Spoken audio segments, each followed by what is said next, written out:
Hello everybody. Next we play the first of a Boxing Day match at the Olympic, where we'll be playing host to Southampton. Kick-off on what I'm assured is Sunday is 3 p.m. Travel's going to be a bit iffy. Stratford has no TfL or Greater Anglia service, or even C2C, though the central line will be running, so check before you leave. Southampton then, well, they don't exactly blow hot and cold, more lukewarm and tepid really. Their last couple of wins came on 30th of October away at Watford, which was followed by a Guy Fawkes night defeat of Villa at St Mary's. Since then, they've lost away at Norwich, Liverpool and Stoke. Sorry, did I say Stoke? I meant Arsenal. And they've drawn at home with Leicester and Brighton and away at Palace. All this has contributed to a record of 3-1, 8 drawn and 6 lost, which gives them 17 points, placing them in 15th place. For context, that's 9 points clear of the trapdoor slot currently occupied by Burnley, though the Clarets still have 2 games in hand. So we're in possible stirrings of slight concern territory, rather than the full-blown Lance Corporal Jones don't panic mode. Goals have been their problem this season. Their -10 goal difference owes much to the fact that they've scored but 16 goals in the 17 games played to date. Their top scorer is Chelsea loanee Armando Broja, who has weighed in with 4 into 8 starts and 7 sub-appearances in the league. Meanwhile, up the other end of the pitch, they've had big problems between the sticks. Alex McCarthy was first choice for the first 15 league matches, but he picked up a thigh injury. Fraser Forster would have been the usual replacement, but his groin had been playing up as well. So they had to hit the box marked in case of emergency break glass, behind which sat the 40-year-old Wally Caballero. A free agent, Caballero signed on a 1-month loan deal and was dropped straight into the side to play Arsenal. That game was a game of 2 keepers. Ramsdale had a stormer, whilst Caballero, well, less so. Before she went down to see her mum for Christmas, Daisy informed me that Caballero's career in English football has been spent largely as the man on the bench. In 8 years with the Citizens and Pensioners, he made just 34 league starts, his main first 11 time coming in the League Cup, particularly at Man City, who've only lost the 1 League Cup match in 5 years. I forget where that was. Caballero apparently improved a bit in the Palace match last weekend. However, they'll still be keeping their fingers crossed for an earlier than anticipated return for either of their first 2 choices. McCarthy won't be about till early January, but there's a slightly better chance for Forster for Sunday. They have a couple of other injury issues. Jay Adams is said to have returned to training following a thigh injury, so he may take part in some of the proceedings. Stuart Armstrong is in a similar boat. However, his namesake Adam is likely to miss out. Bit short on time this week, so we'll move on for a quick look at the wild and wacky world of association football.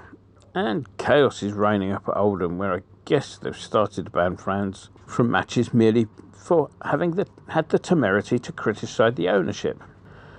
I guess that the muppet in charge of that decision at Boundary Park took a look at the owners of Man City and Newcastle and decided to borrow a tactic or two. Though admittedly those 2 owners only apply that sort of tactic to the folks back home.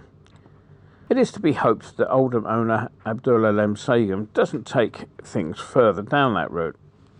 Abducting supporters and killing them, or wiring their private parts into the national grid, are practices generally frowned upon in most territories. Things are in such a state there that the Football League, to give it its proper name, offered to pay for former Wigan chief executive Jonathan Jackson to come in and help sort things out. The offer was declined. Lemsagem, presumably thinking it's quite normal to employ 9 managers in 3 years, to pay players' wages late, to be operating almost continually under a transfer embargo, and to be staring at either or both of administration and relegation out of the league. So let's move on to us then, shall we? I thought we were a bit unlucky up at Tottenham the other night. Tottenham, bless them, celebrated their victory against a second-string side, courtesy of an offside goal. Like the great giant killing, I suppose it was in a way. Another day, VAR will be switched on and we go on to win that game, but you can't begrudge these small clubs their moment in the limelight as they go off into the distance to be slaughtered in the next round.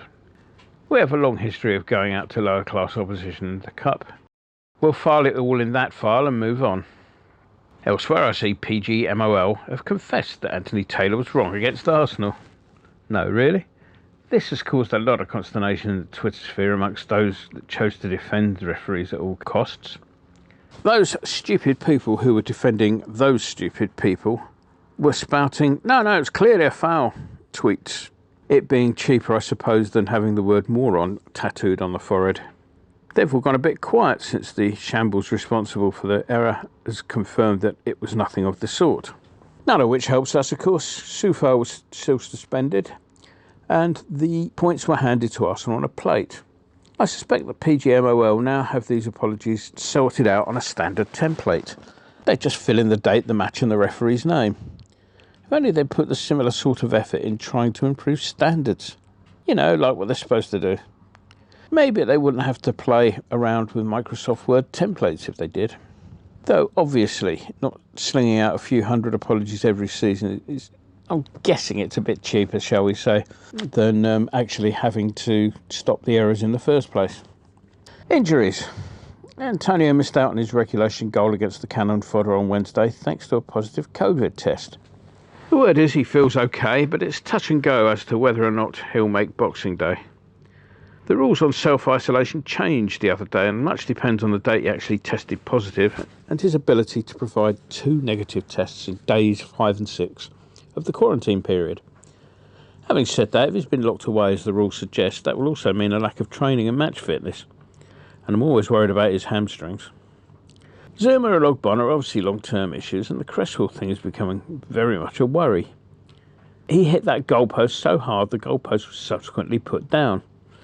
He's also supposedly been close to a return for several matches now, but the last comments were more concerning. Being as they were, I can't tell you when he's going to be back. Prediction? Well, we played well up to the final third in midweek, defensive lapses notwithstanding. It was that final ball that was the thing that let us down going forward. We have a few more options in defence, with Fredericks and Johnson both returning to the squad, and with Soufal having served his fraudulent suspension. Talking of which, a booking for Rice in either this game or the Watford one will give him a one-match ban. Southampton don't seem to travel particularly well, and despite our recent dip in form, which is largely injury-inspired, I think we will have to consider that we got a bit too much for them, shall we say. So I'll take the £2.50, which I wasn't going to donate to some charitable cause. Percy, I thought, I can't help thinking we're going to win this one, so make it 2-1 to us, Mr. Winston. Enjoy the game, and the editor sent me some message or other saying some stuff about wishing you a happy Christmas or something. Can't be bothered to read the message, so let's just assume I've done it already, shall we? Right, so we're here in the offices of a Late Late Show with the host of a Late Late Show, James Corden. Hi. Big West Ham fan. Yes. And big knees up Mother Brown, man. Yeah. Get on the forum at kumb.com. Come on, you irons.